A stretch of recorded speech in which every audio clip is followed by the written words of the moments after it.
Assalamualaikum warahmatullahi wabarakatuh. Jumpa lagi dengan saya Sri Priyatin di channel YouTube Bunda Milenial.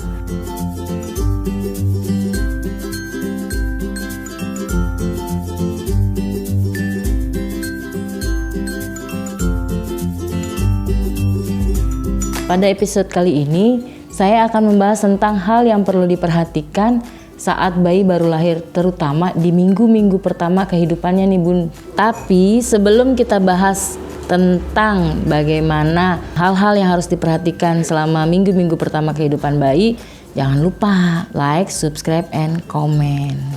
Yang pertama tentunya asupan atau gizi bayi ya. Tentunya dari ASI, ibu harus memberikan ASI secara eksklusif. Apa sih ASI eksklusif itu?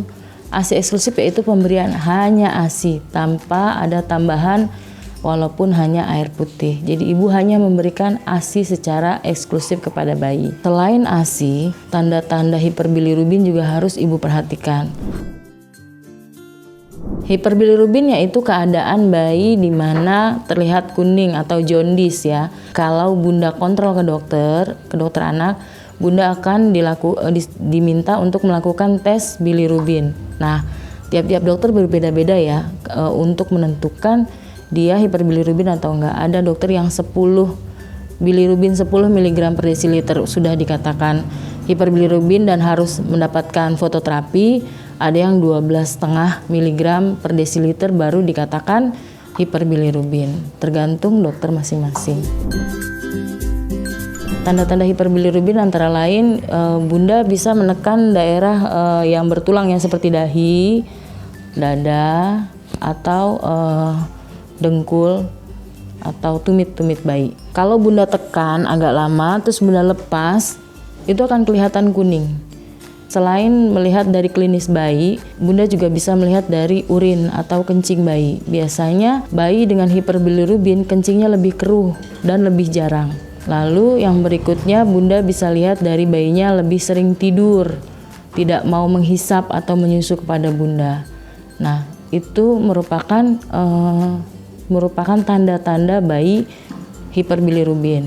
Dia akan lebih malas minum.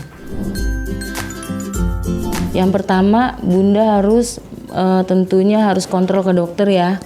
Bila bunda menjumpai urin atau kencing bayi keruh atau seperti teh kalau bunda bikin teh itu yang kental, nah urinnya seperti itu, kencingnya seperti itu. Yang kedua yaitu jemur bayi antara jam 7 sampai jam 9 di bawah matahari minimal setengah jam depan dan belakang supaya terpapar semua dengan posisi bayi membelakangi matahari. Jadi kalau matahari datang dari sebelah sana, kepala bayi menghadap gini. Atau kalau bunda ada kacamata bayi, biasanya kan bunda-bunda milenial sekarang tuh banyak ya peralatan bayi. Kalau bunda ada punya kacamata bayi boleh dipakai tuh saat jemur ya. Lalu yang ketiga, susui bayi sesering mungkin. Kalau bayinya tidur, buka bedongnya. Biasanya bayi dengan dibedong akan terasa nyaman sehingga bayi malas bangun. Ya kan? Buka bedongnya, kitik-kitik, susui bayi. Ya. Dan yang keempat, bunda harus tenang, jangan panik. Lakukan step-step sesuai anjuran dokter. Tali pusat. Biasanya tali pusat kan belum puput. Tali pusat itu bisa terjadi infeksi kalau tidak dirawat dengan baik. Nah, bagaimana sih cara merawatnya? Biasanya bunda-bunda saat lahir di bidan atau di rumah sakit akan diajarin tuh bagaimana cara merawat tali pusat. Biasanya dibekali saat bunda pulang, dibekali dengan alkohol kasa steril yang sudah ada alkoholnya. Nah, bunda bersihkan tali pusat itu dengan kasa alkohol minimal 2 atau 3 kali sehari. Karena apalagi kalau bayi bunda laki-laki ya, biasanya itu kan kencingnya ke atas. Nah, tali pusat itu kena urin atau kencing bayi. Nah, itu yang bisa membuat tali pusat terjadi infeksi. Selanjutnya yaitu pencernaan. Biasanya ini terjadi pada bayi-bayi yang mendapatkan susu formula gitu. Biasanya kalau nggak diare, konstipasi atau susah pup.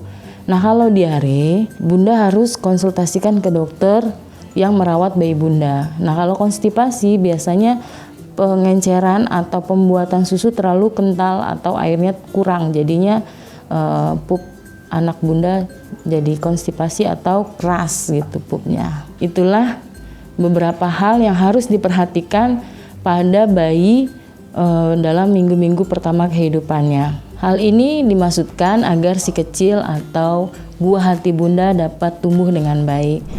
Anak sehat, bunda pun senang. Sampai jumpa. Jangan lupa like, subscribe, and comment. Terima kasih.